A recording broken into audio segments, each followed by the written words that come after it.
everyone, I am Damien Holbrook from TV Guide Magazine and TV Insider, and I am talking with the lovely Sarah Lancashire about Julia, HBO Max's wonderful new series about the life of Julia Child.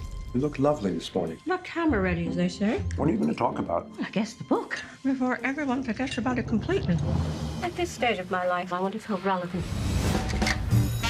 My guest this afternoon writes cookbooks. Maybe we'll rename our little program What My Wife's Been Reading. Welcome, Julia Child. What a lovely introduction. Sarah, this must be such a nice job, because she just genuinely comes off as a lovely woman. Well, I hope very much that we've captured that aspect of her, and of course she is. I think I was seduced by her personality in the same way that other people were seduced by her. But of course, I didn't know her as a child. She had no presence in the UK. So, right. Oh, interesting. So when you were playing this, I mean, there's all this great period stuff, and she really felt like, I mean, she was a woman ahead of her time. This woman was not suffering fools back when, it was pretty amazing to watch. Well, she was a very independent woman. She'd had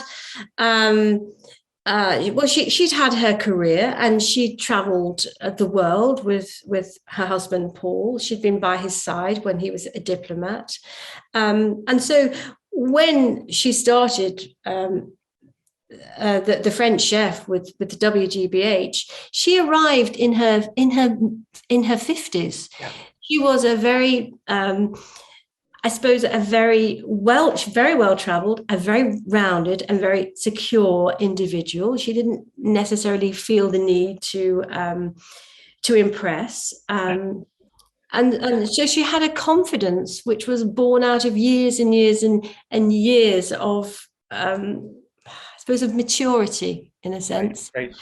And she had a passion. Mm. That's what she was peddling, a passion, her joy of cooking. She wanted to impart her knowledge, and that really was what kept her going. That was what fueled her, this drive to impart and share. One of the most delightful surprises of this season. This is just such a lovely show.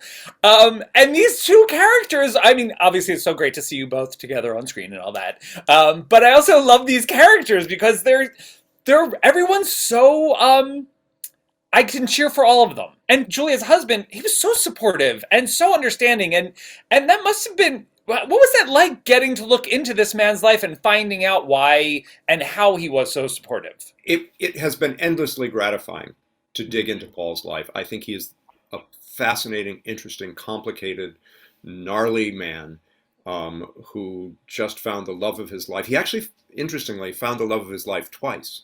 Years before he ever met Julia, he fell in love with a woman named Edith Kennedy, who was 10 years younger than he, and actually she was to him what he ended up being for Julia, meaning she showed him the world of culture and the world of jazz and the world of, everything. As he described, she passed away. She got sick at an early age and died. And he described everything she was and said, when will I ever find a woman who is, and the whole list is a description of Julia Child.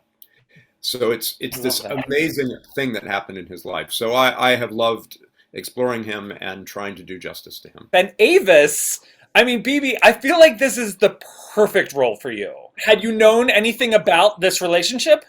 I didn't.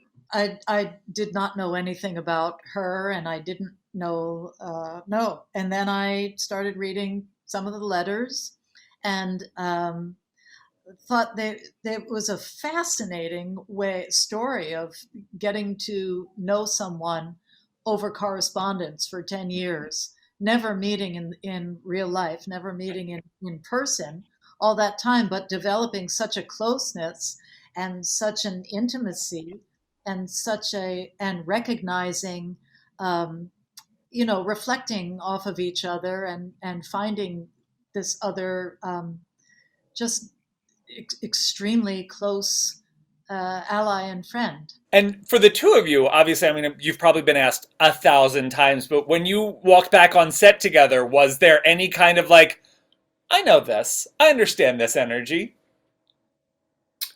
There were fisticuffs, as I recall.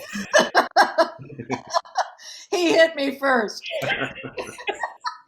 Still pulling that. We've known each other a long time, and obviously we were lucky enough to work together on Frasier for a long time. But we've both been funny and been acting and working for decades before Frasier happened. So when we met on Frasier, that was sort of a meeting of the minds, because we started working together. It was like, oh yes, we are from the same tribe. We're both from the theater. We're both theater rats. We both understand this kind of humor. We both get this, and I think that's that gave us a leg up on the work that we did in Frasier. And so, but that was another job, and this is a completely other set of characters. Right. So it doesn't really enter in, except we're both we look and we're about the same height as Niles and Lilith. True. That's really kind of... What are the odds? That's it. Yeah. But can I just say too, what's cool, because everything that Bebe said is true. We know each other so well at this point that it kind of went without saying when we saw each other on the set. It was just, back home. But what's cool to me is how the writers went with what they saw in all kinds of ways, different complicated ways in this relationship, and how they shaped it throughout the 8 episodes of the first season. That was neat. Somebody else saw, the potential there. Yeah. Nice. All right, well, congratulations. I love it. I can't wait for people to discover this show because I just feel like it's a delight. And everyone, do not miss Julio on HBO Max.